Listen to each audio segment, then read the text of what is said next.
This is a Countdown Bulletin podcast. I'm Keith Olbermann. The senior Trump administration official, quote, conceded that attacking targets on Venezuela's mainland would force Trump to get congressional approval.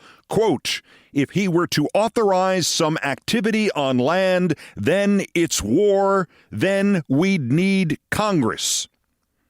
That White House official was Susie Wiles, dictator Trump's chief of staff.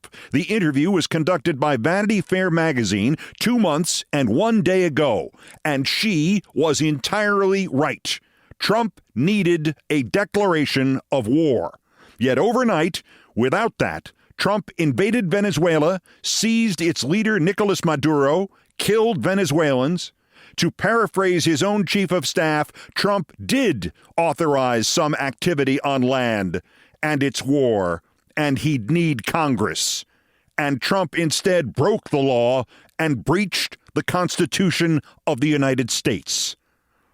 Trump did this anyway, from inside his madness, from within his monomaniacal delusional fog, without any legal right to do so, without any legal right there, and without any legal right here, on his own, without congressional approval, without the nation's approval, without even the flimsiest of the fig leaves of democracy, without any international consensus, without any concern for the international consequences, without any consideration of the precedent, he immediately provides China in Taiwan, Russia in Poland, and any other tyrannical bandit nation anywhere in this world. And we, thanks to Trump, we, the United States of America, are now that tyrannical bandit nation.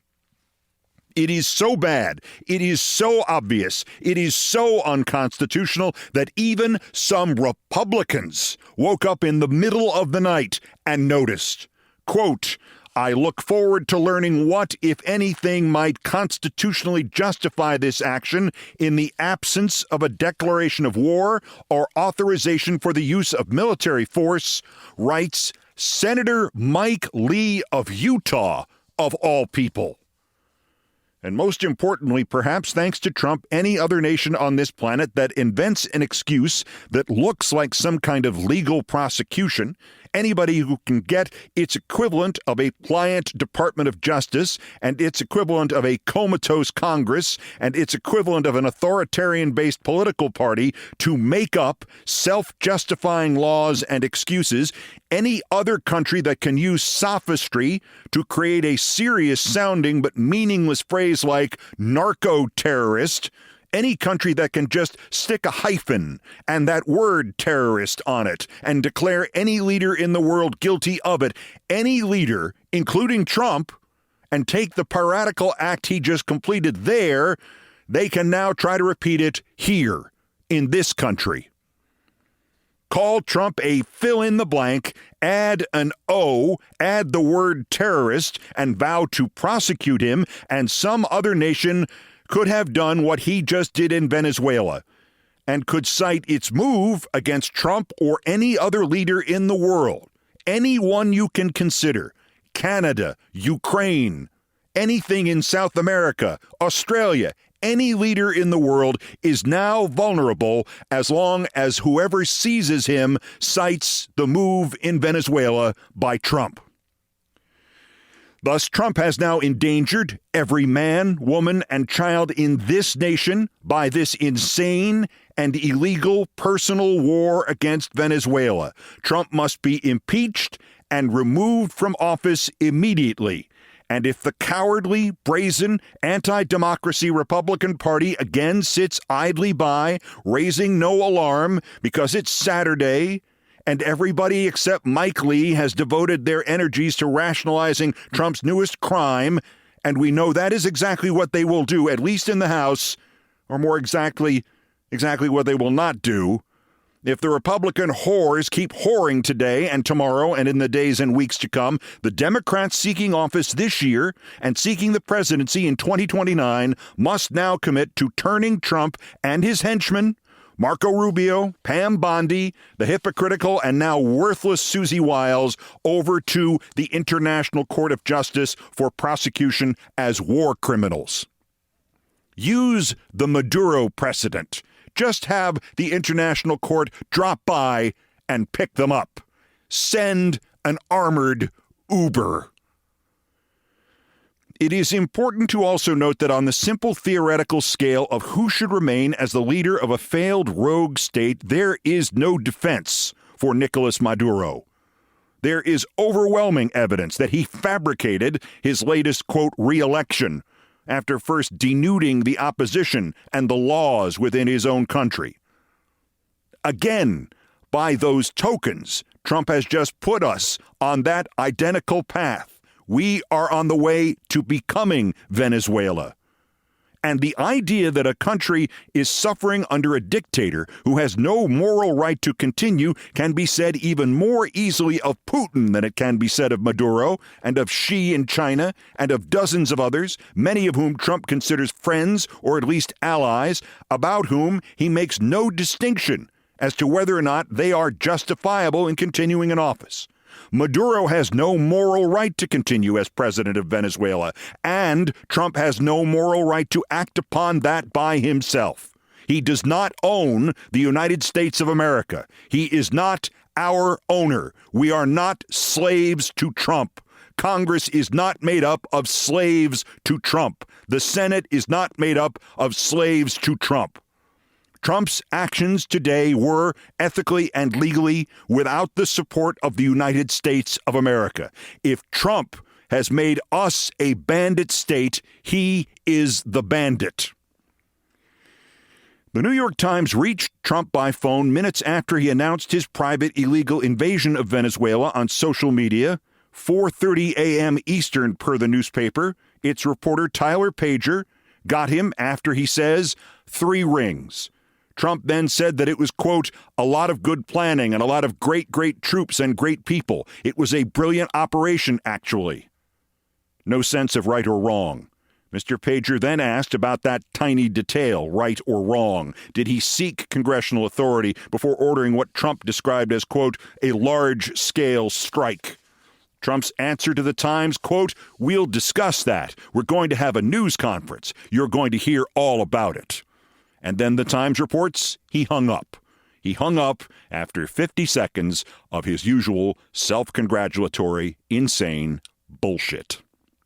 Trump then went on Fox early this morning. He called his critics, the ones who are demanding to know how in the hell he thinks he can just piss on the Constitution, presumably ones like Senator Mike Lee, a Republican. He called them, quote, these are weak, stupid people.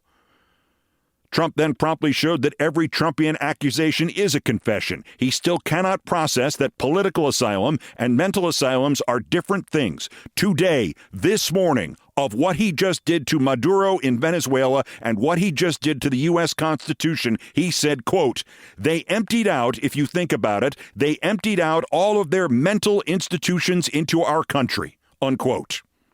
Weak and stupid? We have almost a monopoly on it in the White House. The Fox News propagandist prostitutes then let him preview his next potential impeachable offense.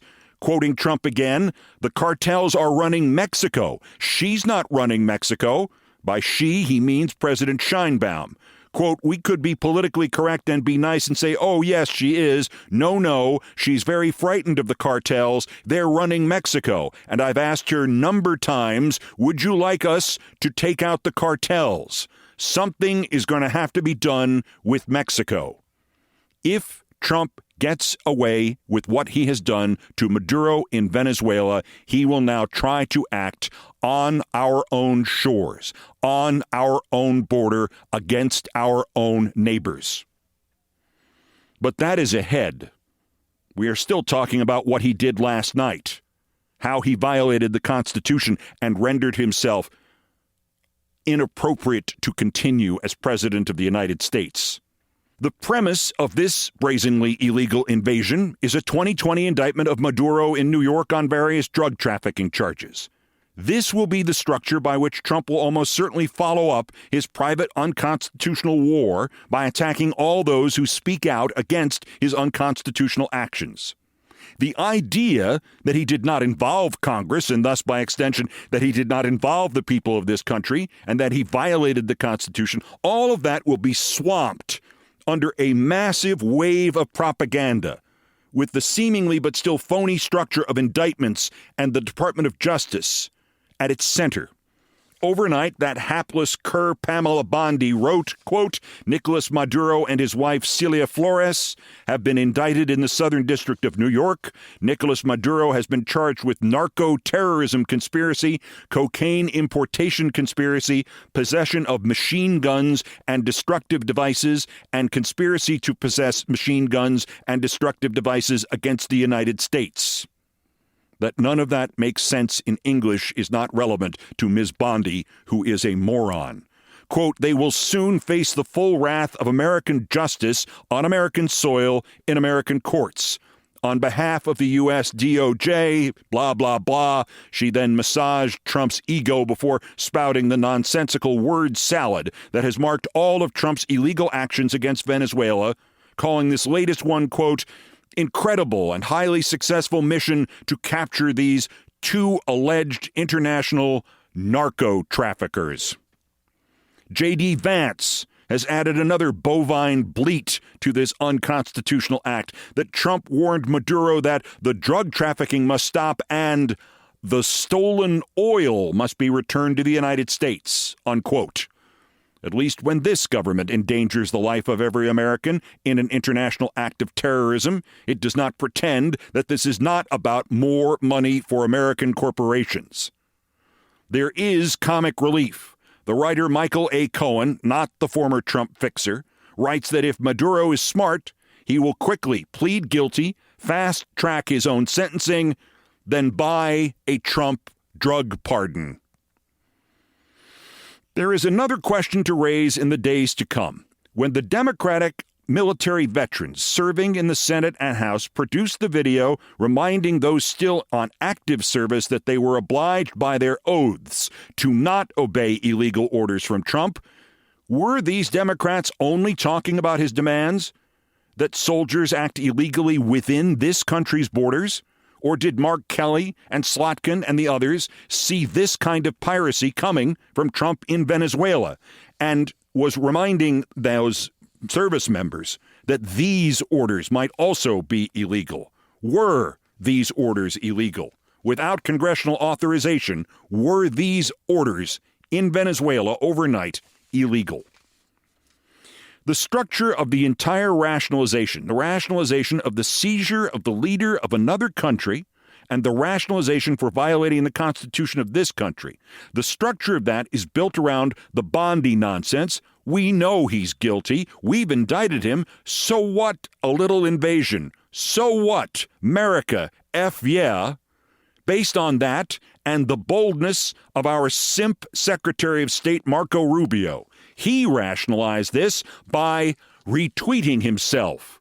Quote, Maduro is not the president of Venezuela and his regime is not the legitimate government. Maduro is the head of the Cartel de los Soles, a narco-terror organization which has taken possession of a country, and he is under indictment for pushing drugs into the United States. End quote.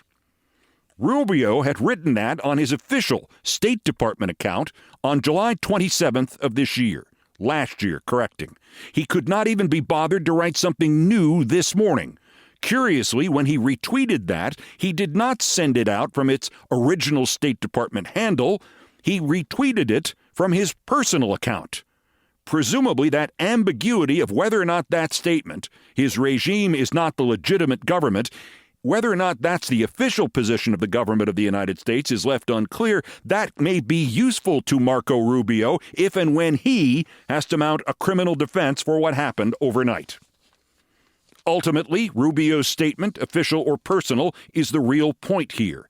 Any gutless, soulless, lawless Republican president can start an undeclared war and invade a country without authorization. Even George W. Bush did it in Iraq, and it's not like that destabilized Iraq and destabilized the United States and wound up killing thousands of Americans.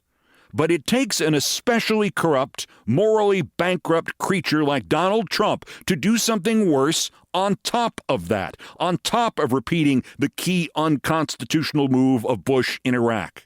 Because if the American government can pretend it is somehow authorized to enact regime change at will anywhere in the world simply by indicting a creature like Maduro and having some officials say he, quote, is not the president of his country and his regime is not the legitimate government, then a hypothetical China or Russia or any other nation on this planet could say the same thing about Trump and try to extract him, and suddenly the world as we know it would be gone and chaos would be king.